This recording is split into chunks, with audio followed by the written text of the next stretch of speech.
Do we know what's going on with this TV show? What's happening with Vanderpump Rules? They haven't canceled it, so there's hope still. Well, you've launched a podcast, You're Going to Love Me, which I can only think is a message to the haters out there, that title, You're Gonna Love Me. Yeah, no, that is a lot of it. Yeah, so taking from my experience of being on the show and getting put into boxes and labeled as certain things that I didn't feel like was truly who I am at the core. I mean, yeah, I do have moments. I can be mean, I can be a bitch, but I'm not a bitch. There's a lot more to me. And I was just thinking about how many other people who are in the public eye deal with the same thing. And just if we would know them a little more deeper on a more personal level, just diving a little deeper and opening up your mind and trying to put your opinions and judgments aside. So it's fun. I really love talking to people and getting to know them and challenging my opinions for sure. What would you say the biggest misconception is about you? Oh my gosh. The biggest, I think people don't understand that I do have a really big heart. I deeply care about my friends. And so if I'm being a little harsh on them, it's because it's coming from a good place. You cannot accept that you up. I apologize You're for trying untrue to statements. make I didn't look bad. Oh my God. If people just understood kind of like my thought process, I think it would make sense to them and they wouldn't see it as such a negative. So I think people think I'm just this really like hardened bitch, basically. Do you want to start off easy or do you want to just get right into the nit-gritty? Well, The nit and gritty. well, like, do you want to ask me how I feel? How do you feel, honey? Thank you. I appreciate that. I feel overall okay. I'm happy. I have a lovely wife and beautiful dogs. I had a lot of fun listening to the Breaking Bubba podcast, you and Tom's, but a really fun conversation. You guys said on the podcast that baby Bubbas are a thought. You're tracking things. Yeah. Half of the pregnancy pact is in effect. Lala is pregnant. Stassi is pregnant. Is that pressure on you and Brittany to get pregnant? No, I think I cannot put pressure on myself like that. You know, it's just, you gotta just let it happen when it happens. And even though we're active about it, you still can't control it. But I'm so happy for Lala and Stassi that I don't even compare it to me being like, well, I want that. It's just, it'll happen for me when it does. But in the meantime, I love hanging out with them because it's just like, they're like, should we get dessert? I'm like, yes. I love hanging out with pregnant people because they love all the food. And it's amazing. It's so much fun. Well, let's talk about your friends, because your friends are on a TV show with you. Do we know what's going on with this TV show? What's happening with Vanderpump Rules? I have no idea. I mean, obviously it's, you know, with COVID and everything, there's been so many safety and health, you know, restrictions. And obviously we want to heed that. That's the most important. You know, it's not just us in the room. We also have a crew of people too. So, and with the restaurants shut down, you know, it's hard to have a sexy, unique show without a sexy, unique restaurant. But yeah, I don't know. I mean, I swear, like, I'm just every day, like, being like, maybe today we'll get the phone call, but no. I'm hopeful. They haven't canceled it, so there's hope still. At least there's not like anything definitive in that regard. But I think it's just kind of waiting for a window of opportunity. Maybe, I don't know. It's so frustrating. I think it's frustrating for you guys and frustrating for the fans, because I think everyone just wants to know what is going to happen, because no matter what, if the show comes back, it's going to look different.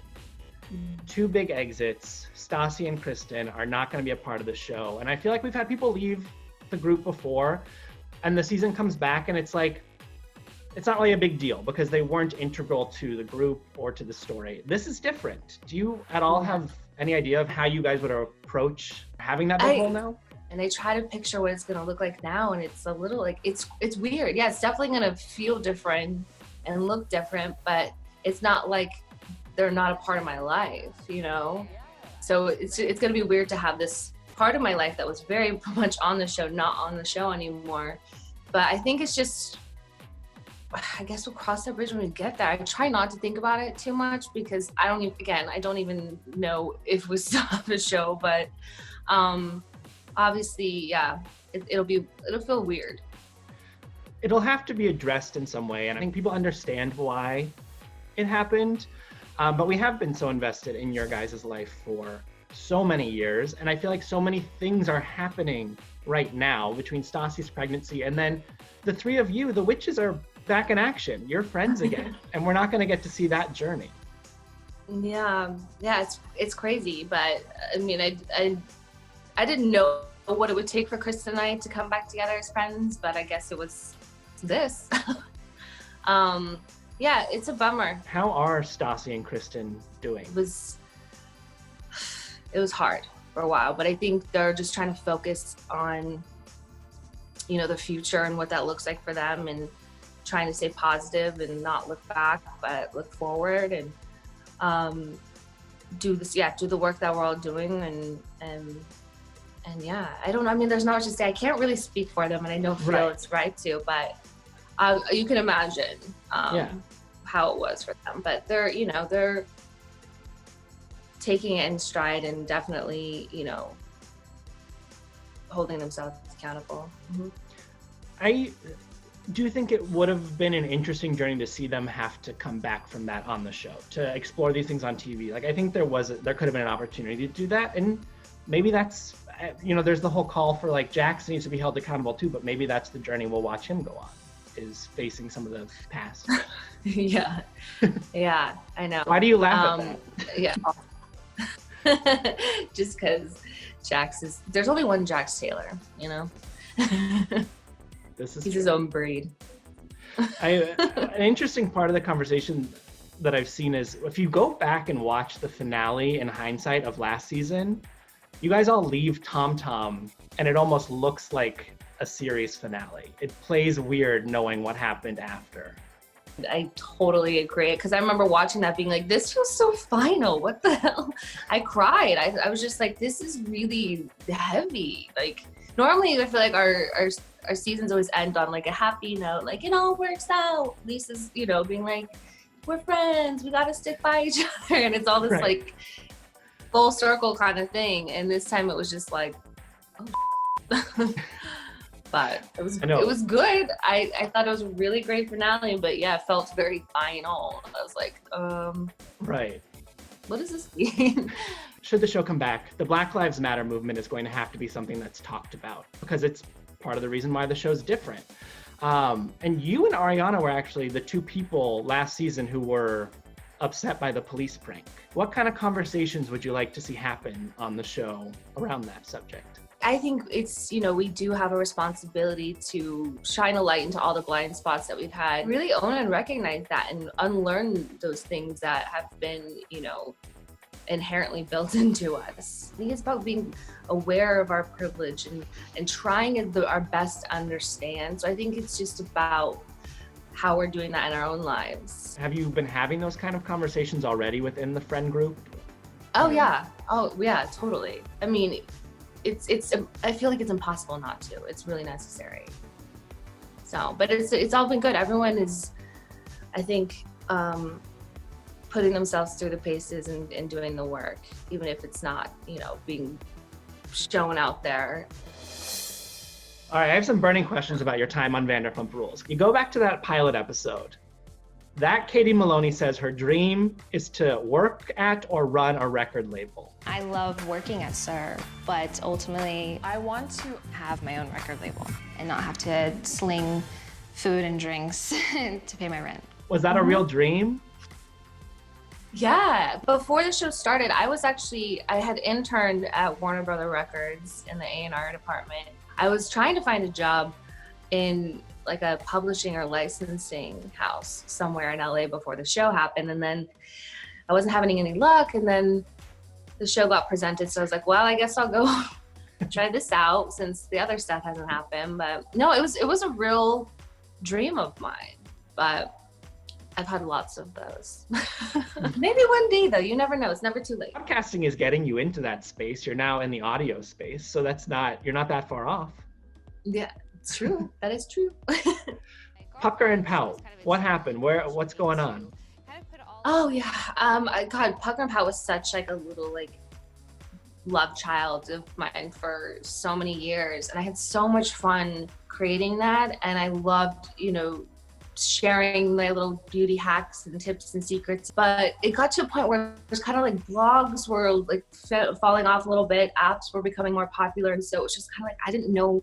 I got blogger burnout, and I didn't know what to do and how to brand it really. So I had to just kind of step away from it for a while, and it still stepped away from it. It's still around, it's still up, but I don't know, maybe I think about it often, especially being in quarantine. I'm like, well, it's like I that's do have the time. Taking it back to the podcast, do you have a favorite episode so far? I know you're only a handful in, but do you have a favorite so far?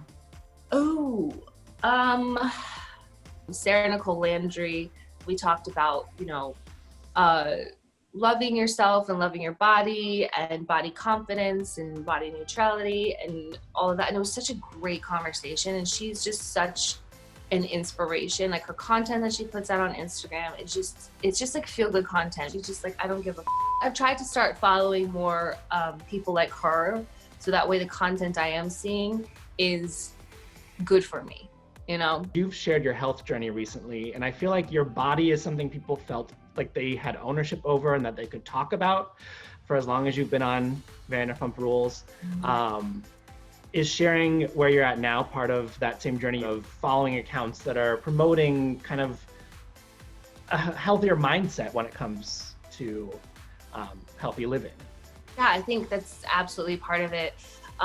Just because my main focus through all this is just to be healthy, not to be a certain size or a weight or look a certain way, but to just be healthy. It's a relationship that you have to work on every day. So if it's having a healthy mindset and following people's journey and who are of the same like mind, then that's even better, because it's just more encouragement and motivation to keep on going. You think being on TV has helped or hurt your relationship with your body? Both. Having my body always be a topic of conversation everywhere, online and on the show, was really hard.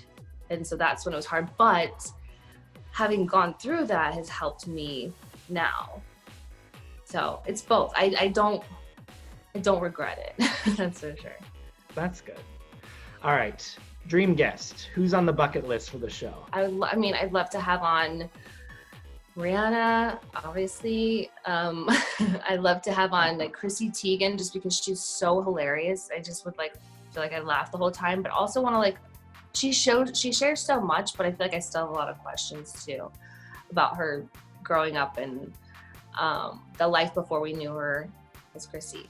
And I would love to have on someone like Monica Lewinsky. That'd be a really just walked through in the middle of you talking about Monica Lewinsky. Hi, Tom. Come over here for a second. Come here. Good to see ya. Oh, he just got off the Peloton, so he's really Oh. Miss ya. You look good. Hopefully we can hang soon. I miss human beings. See? That's okay. What did I tell you? I'm not enough for him. All right, I'm sweaty. I'm gonna go. Go Good to swallow. see you, Tom. Bye. All right. Let's go back. You want Monica Lewinsky. Yeah, Monica Lewinsky would be a lot of fun too, because she's somebody who, very public scandal that happened, but who was she in all of it? She was just getting labeled as like a thought, basically, and I'm sure she has a side of it too. And I would want to just hear her talk. And she's now turned into, like she does a lot of public speaking and talking about like online bullying, and so I think she's really turned it into something. I would like to hear that conversation. I love that your show is dialed in enough that it's like, I think anybody can go on it, but it really opens the door to people who we have a preconceived notion of. Yeah, but even people who aren't necessarily the bad guys or the villains or the bitches, even the ones that you think are like so sweet and perfect, they're not all sweet and perfect. I don't want to make them look bad, but I think it's about people's, having new thoughts and opinions on somebody. So it comes down to just humanizing people, right? Like we can all meet at the same level of being human. 100%, that's it. Well, congratulations. I'm glad you also have something to keep yourself occupied in quarantine, something to do, something to look forward to, a show every week. That and Legos, so. Yeah, before I let you go, tell me about it. What's the Lego thing? Do you have a room just filled with Legos? Look at this. Well, this is like, it's supposed to be a replica of the Chanel store in Amsterdam. And then over here, this is like the major. I got this Statue of Liberty. This is a Parisian cafe. We got the Friends set, got a little diner. Got this thing. You've got your own Lego land going on. We have this over here. Were you into Legos before quarantine, or is this a passion that was picked up because you're stuck at home? I had never done a Lego set before. But it's like therapy for me. Cathartic, whatever you call it. Legos as therapy, okay. Yeah.